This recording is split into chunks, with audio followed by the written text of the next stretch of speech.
Hey guys, how's it going? So I'm going to go over the first 5 words of Unit 10's vocab today. Most days I'm going to try to do 5 at a time instead of 10 so that we've got time to do other things as well. Occasionally I'll still do 10 if I have less to talk about with the outsiders or whatever we're doing, maybe something out of our literature book at the moment. But I'll usually do 5 at a time going forward. So we're doing choosing the right word today for Unit 10. Like I said, we're going to move pretty quickly with this. You'll probably do 1 unit a week. Same thing as last week's, just multiple choice where you've got the 2 options, pick one. Shouldn't have any issues with spelling or anything like, or autocorrect or anything like that because it's multiple choice instead of you typing it in. Going forward on choosing the right words, synonyms and antonyms, be very careful of your spelling. Be very careful about autocorrect because right now what I'm having to do is go in and everyone who doesn't make a 100 on one of those exercises, I'm having to look through it and see your answers. I have to go through and I have to say, okay, did they miss one because they misspelled it, because they had a typo, because their phone autocorrected, something like that? That's a pain. I'm having to look at, I've got 100 and something students that I'm having to go through and look at everybody who missed at least one question and check and see if you got it wrong so that I can give you credit if you got it wrong for one of those reasons. Going forward, I'm probably not going to do that, okay?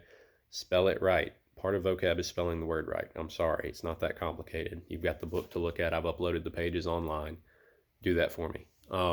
With that said, I'm going to start going over the Unit 10 words. So word 1 is bellow. So bellow can be a noun or a verb. They're both related. A bellow as a noun is like a loud roar, a loud shout. Like you could say the gym teacher bellowed across the room for the kids to get off the bleachers or something like that. That would be a verb. You could say the gym teacher's bellow frightened us off the bleachers, using it as a noun. So a bellow is like a shout, it's like a roar, or the act of bellowing is to shout or roar. So pretty simple word, pretty easy to use. You could say the lion bellowed in the jungle or something like that. Pretty easy word. You've probably seen it before if I had to guess. Word 2 is beneficiary. So beneficiary is a little bit more complicated of a word. I might put a little star next to it.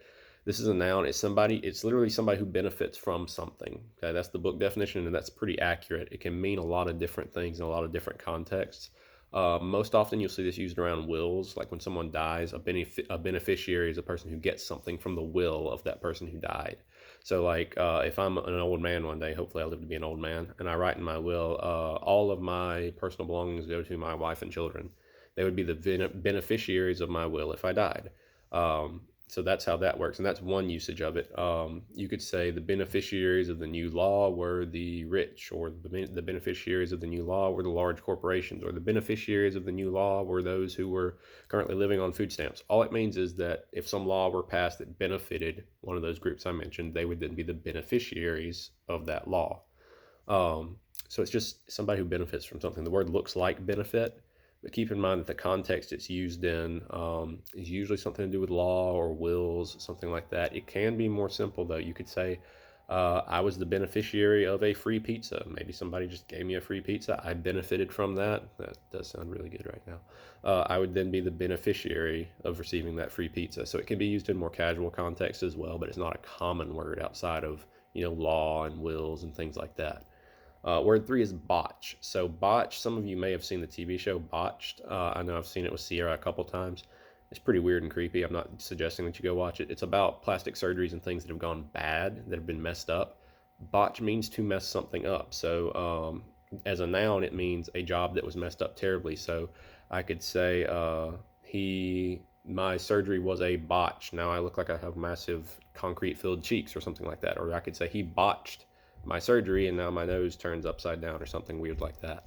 So it means to mess something up. Using it as a verb, I think, is easier. You can use it as a noun. I've heard it used as an adjective, although your book doesn't mention it. I've heard it used as like a botch job, describing how the job was messed up, like a job that was a mistake, something like that. But I would probably use it as a verb. I think that's the easiest way to use it. And you can think of that TV show if you want, where people have concrete filled cheeks and messed up noses and things. Their surgeries were botched. Their surgeries were messed up.